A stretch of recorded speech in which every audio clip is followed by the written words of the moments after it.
बिहार में जिस तरह से टिकटों का बंटवारा हुआ है, आप देख लीजिए कि कैसे लोगों को टिकट मिला है। क्या वो एक संसदीय प्रणाली में जाके अपना योगदान दे पाएंगे? बिल्कुल नहीं देंगे। वो एक सीट को इंगेज करेंगे, लोकसभा का एक सीट पे जाके बैठ के। मेरे दो शब्द हैं और मैं उस शब्द को आपके साथ दोहराना चाहूँगा। ये शब्द मैंने दिए हैं, कोई इससे पहले यूज़ नहीं किया है। एक, जीरो बजट चुनाव अभियान। दूसरा मेरा है पॉलिटिकल कॉलेजियम। जिस तरह से जजों की बहाली होती है, कुछ खास मतलब ग्रुप ऑफ पीपल जज को नॉमिनेट करते हैं और वो हाईकोर्ट के जज होते हैं, उसी प्रकार से पूरे भारतवर्ष में कुछ लोगों ने, मुश्किल से 10-15 लोगों ने कुंडली मार के बैठ गया उसको। बिल्कुल देखिए, ये एक लोगों का भ्रम है। जो यादव के गढ़ हैं वहाँ भी लालू यादव हारते हैं, तो ये एकदम साफ स्पष्ट नैरेटिव है। हारना सर, हाँ। और किसी का वोट बैंक पे कब्जा होना, दोनों दो चीज़ें हैं। जनता लालू यादव को प्यार करती है, यादव लोग प्यार करते हैं, अंधभक्त हैं। देखिए, प्यार करते होंगे, मुझे भी प्यार करते हैं। ऐसा नहीं है कि मुझे हर कास्ट के लोग प्यार करते हैं, इंक्लूडिंग यादव भी मुझे बहुत प्यार करते हैं। नमस्कार, आप देख रहे हैं आरडी न्यूज। मैं हूं योगेश चक्रवर्ती। लोकसभा चुनाव 2024 का आगाज हो चुका है। जैसे जैसे चुनाव की प्रक्रिया आगे बढ़ती जा रही है, वैसे वैसे चुनाव लड़ने के इच्छुक प्रत्याशी मैदान में उतरने लगे हैं। इस वक्त हमारे साथ वैसे ही एक प्रत्याशी हैं जो अररिया लोकसभा क्षेत्र से ताल ठोकने की तैयारी में हैं। जी हाँ, हम बात कर रहे हैं अखिलेश यादव जी का, जो एक्स डीएसपी हैं और मौजूदा वक्त में साइंस कॉलेज में जूलॉजी के प्रोफेसर हैं। लेकिन अब ये अपनी राजनीतिक पारी शुरू करने जा रहे हैं और इसकी शुरुआत ये अररिया से करने जा रहे हैं।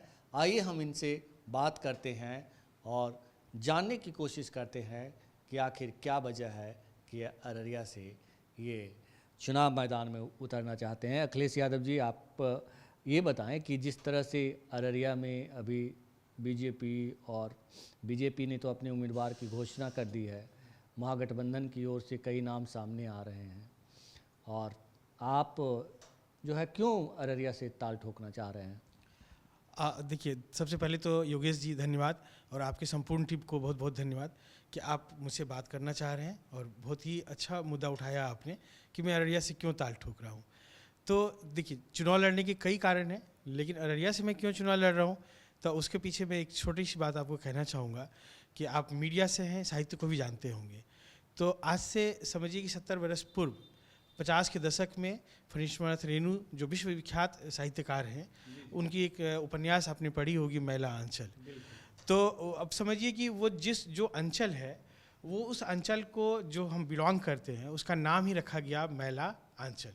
तो इसका मतलब है कि रेणु जी तब समझे होंगे कि यहाँ जो लोकेलिटी है, यहाँ बहुत ऐसी चीज़ें हैं जिनकी वजह से ये एरिया बहुत पिछड़ापन है, बहुत पिछड़ा हुआ है। और उस उपन्यास में आप विभिन्न अगर पात्र को देखे होंगे, स्मरण कर पा रहे होंगे, तो आपको साफ साफ पता चलेगा कि वो कितना पिछड़ा इलाका है, कितनी तरह की समस्याएं हैं वहाँ पे। और अभी जब हम कुछ दिन पहले विद्वान अपने शोधार्थियों को लेके गए थे हैदराबाद विश्वविद्यालय से, वो लोग आए थे। और उससे पहले मैंने कुछ पत्रकारों का एक सम्मेलन किया था, तो कई पत्रकार जैसे बीबीसी के पत्रकार भी थे और जो लोकल पत्रकार थे, वो लोग रेणु जी का गांव जाने का मतलब इच्छा जाहिर किए। उनको लेकर गए तो रास्ते में उन्होंने एक ही बात कही हमसे कि अखिलेश जी, यहाँ पे अभी भी मैला आंचल के सारे पात्र हमें दिखाई पड़ते हैं। तो इसका मतलब साफ है कि इन 70 वर्षों में अररिया जिला को कोई अच्छा नेतृत्व नहीं मिला। सांसद जरूर मिले, विधायक जरूर मिले, वो उस सांसद की सीट को या विधायक की सीट को इंगेज किए एक संख्या बल के नाम पे, लेकिन जो नेतृत्व देना चाहिए उस पिछड़े इलाके को, वहाँ जो नैरेटिव की ज़रूरत थी, उस नैरेटिव को वो देने में विफल रहे। तो मुझे ऐसा लगता है, चूँकि मैं उस एरिया को बिलोंग करता हूँ, वहाँ मेरा पठन पाठन हुआ है, और जिस विद्यालय में रेणु जी का प्रारंभिक शिक्षा हुआ मेरा भी वहीं पर हुआ है, और मैं वहाँ रचा बसा हूँ।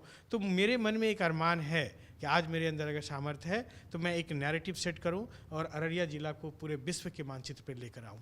जी जी, लेकिन नैरेटिव तो आप तब सेट करेंगे ना जब जो है आप कहते हैं कि लड़ाई में होंगे, और लड़ाई में होने के लिए कहा जाता है कि सबसे पहले होना चाहिए कि किसी पार्टी से आपको टिकट मिलनी चाहिए, ताकि आप जो लड़ाई में मतलब बने रह सकें। तो आपको लगता है कि निर्दलीय प्रत्याशी के तौर पर आप चुनाव मैदान में उतर करके लड़ाई में बने रहेंगे? एकदम बने रहेंगे। ये मैं पहला कोई उम्मीदवार नहीं होऊंगा जो निर्दलीय रूप में जीतेंगे। पहला इतिहास रहा है हमारा, जब आज़ादी के बाद हमारे संसद का गठन हुआ तब आप देखिए कि कितने सारे निर्दलीय प्रत्याशी जीत कर आते थे। ये एक रिसर्च का भी मामला है। लेकिन जैसे जैसे हमारा प्रजातंत्र राजतंत्र में तब्दील होता चला गया तो इसकी संख्या में कमी आई। और मतलब भारत में ऐसे एग्जाम्पल भरे पड़े हैं कि बहुत बड़ी बड़ी पार्टियों के भी लोग चुनाव हारे हैं। कौन लोग चुनाव नहीं हारे? नीतीश जी चुनाव हारे हैं, लालू जी चुनाव हारे हैं, इंदिरा गांधी चुनाव हारी है। तो ऐसा थोड़ी है कि मतलब बड़ी पार्टी होने का मतलब चुनाव जीतने का गारंटी है। ये बिल्कुल भी गारंटी नहीं है। और ऐसे बहुत नाम हैं जो यहीं पे निर्दलीय प्रत्याशी के रूप में चुनाव जीते हैं। और भले ही आज की डेट में ये संख्या कम है, क्योंकि हमारे गेस्टेड का प्रत्याशी नहीं आते हैं तो जनता के पास वैसा ऑप्शन नहीं है। लेकिन जब मैं एक मजबूत दावेदारी प्रस्तुत किया हूँ तो जनता हाथों हाथ मुझे ले रही है और वो एकदम आमादा है कि इस बार अखिलेश कुमार को चुनकर भेजेंगे। और उनका एक नारा है, वो लोग खुद नारा दिए हैं, अररिया का प्यार अखिलेश कुमार। अररिया का प्यार अखिलेश कुमार। लेकिन कहा जाता है कि आज की तारीख में धन बल और बाहुल बल जिसके पास होता है वही लोकसभा पहुंच सकता है। और टिकट भी जो है पार्टियां देती है वो ऐसे ही उम्मीदवारों को खोज खोज कर देती है। ऐसे में अखिलेश यादव कहाँ टिकेंगे? हाँ, बहुत बेहतरीन क्वेश्चन है और ये बहुत चिंता का विषय भी है। इस संदर्भ में मैं अभी निर्मला सीतारमण जी का बयान कोट करना चाहूँगा। वो स्पष्ट बोलती है कि मेरे पास पैसे नहीं है चुनाव लड़ने के। तो ये नैरेटिव कहाँ से डेवलप हुआ? ये चिंता नहीं है, ये पूरे भारतीय को चिंता होनी चाहिए कि आखिर एक फाइनेंस मिनिस्टर के दिमाग में ये बात घुस गया है कि बिना पैसे का चुनाव नहीं लड़ा जा सकता है। इसको कौन तोड़ेगा? हमारे जैसे लोग तोड़ेंगे, और जब आपके जैसे लोग साथ देंगे तो ये टूटेगा। और जब बहुत एग्जाम्पल है, मैं अभी कुछ दिन पहले एक लोगों से बात कर रहे थे तो वो बोले 6000 में MP का इलेक्शन जीत गया वो। उस समय में ऐसा हुआ है, बहुत लोग ऐसे हुए हैं जो कि 1000-2000 रुपये में अपना विधायक हो गए और MP का इलेक्शन लड़ गए और जीत गए। क्योंकि मतलब पैसा कहाँ खर्च हो रहा है ये तो देखना पड़ेगा कि वोटर को हम लोग एज अ घूस पैसा देते हैं, उसको हम लोग खिलाते हैं, उसको हम पैसा देते हैं, गाड़ियाँ देते हैं उनको। तो ये सब चीज़ों को बंद करना पड़ेगा अगर डेमोक्रेसी को बचाना है। अभी बिहार में जो टिकटों का बंटवारा हुआ वो चिंताजनक बात नहीं है क्या?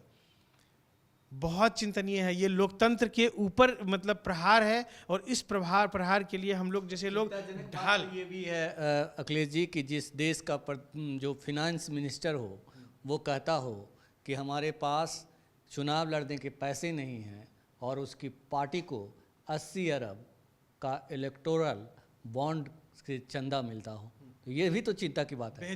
बेहतरीन मतलब देखिए, ये जो इलेक्टोरल बॉन्ड जैसा हेवी करप्शन हुआ है या टिकटों का खरीद फरोख्त चल रहा है, ये क्यों हो रहा है? इसके पीछे जाना पड़ेगा। ये जो चुनाव जाएंगे, आप ये बताइए कि आपने वित्त मंत्री की बात छेड़ी है, तो ये बताइए कि ये उनकी नौटंकी है या फिर मतलब वो कोई सच बात कर रहे हैं, तथ्य वाली बात कर? वो भले गलती से बोल गई, नौटंकी रहा उनका नैरेटिव जो भी हो, उसको दुनिया के पत्रकार, साहित्यकार और जो भी इंटेलेक्ट पर्सनालिटी जिस रूप में एक्सप्लेन करें, लेकिन मैं तो देख रहा हूँ देश के लिए बहुत चिंताजनक मुद्दा है कि लोगों को लग रहा है कि चुनाव बिना पैसे के नहीं हो सकता है।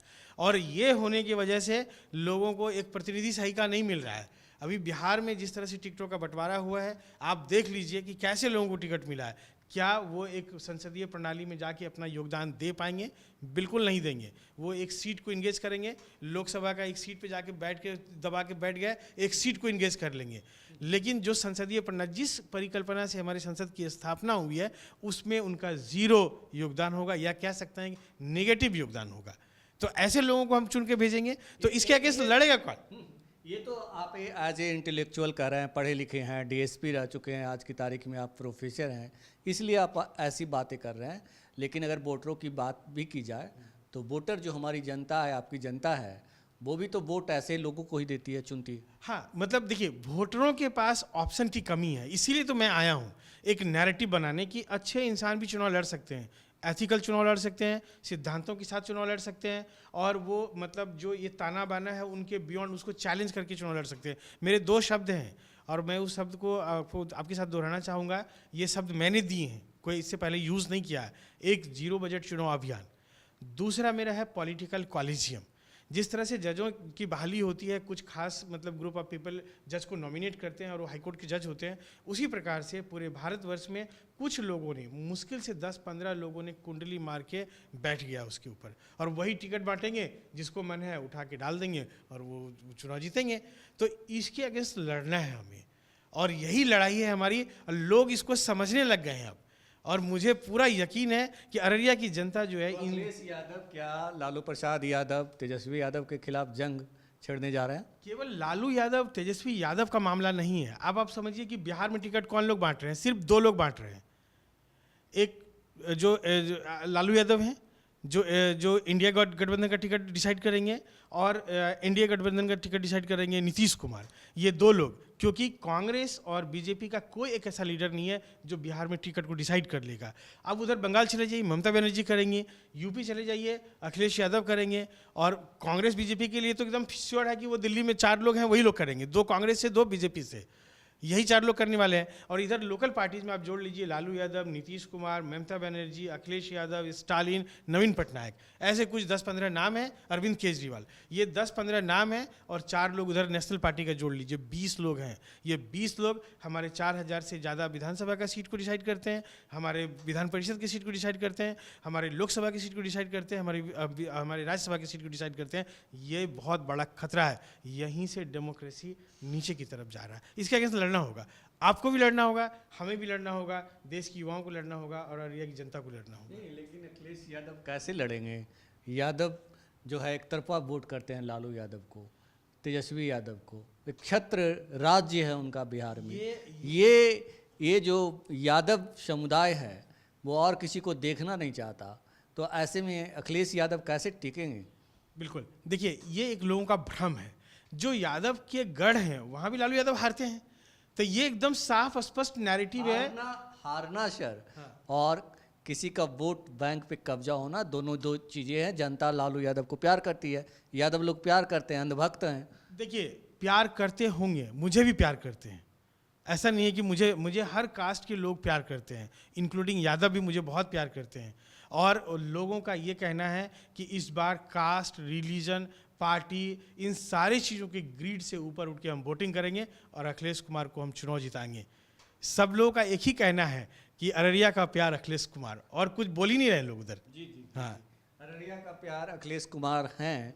मतलब आप जा रहे हैं, आप एक अपना नैरेटिव सेट करना चाहते हैं, लेकिन आपके मुद्दे क्या होंगे चुनाव में? किन मुद्दों को लेकर जाएंगे, क्या एजेंडा होगा? बहुत ही स्पष्ट मुद्दा है मेरा, क्योंकि मैं एजुकेशनिस्ट हूँ, तो एजुकेशन के पावर को हम समझते हैं। आप भी जानते होंगे कि पूरे दुनिया में अगर किसी चीज़ का डंका बजता है तो एजुकेशन का बजता है। कि कोई भी आदमी एक पॉलिटिशियन होएगा, कोई पद पे चला जाएगा, लेकिन वह भी कहीं ना कहीं किसी न किसी एजुकेशनिस्ट को पकड़ के अपना सरकार चलाएगा। तो सबसे पहला मेरा काम है एजुकेशन। जो युवा दिग्भ्रमित है उनको सही दिशा पे लाना मेरा लक्ष्य है, और एजुकेशन के थ्रू हम लेकर आएंगे। दूसरा मेरा लक्ष्य है कि वह एग्रीकल्चरल जोन है, तो एग्रीकल्चर, वैल्यू एडेड एग्रीकल्चर और एलाइड एग्रीकल्चर, इनके माध्यम से वहाँ आम आदमी का हम मतलब इकोनॉमी को इन्हांस करेंगे। जो वहाँ पे पलायन का बहुत बड़ा मुद्दा है, जो लेबरर्स काफ़ी पलायन करते हैं, तो उनके लिए मेरे पास बहुत बड़ा एजेंडा है। वहाँ व्यापार बहुत निचले स्तर पे है, उनको बढ़ावा देना है मुझे। उस जोन में महिलाओं की स्थिति बहुत ख़राब है, उसके लिए मुझे काम करने हैं। और करप्शन फ्री ऑफिसेस निर्मित करना है मुझे। जो भी ऑफिसेस में करप्शन है उनके ऊपर मुझे प्रहार करना है और जनता के बल से प्रहार करना है। जी।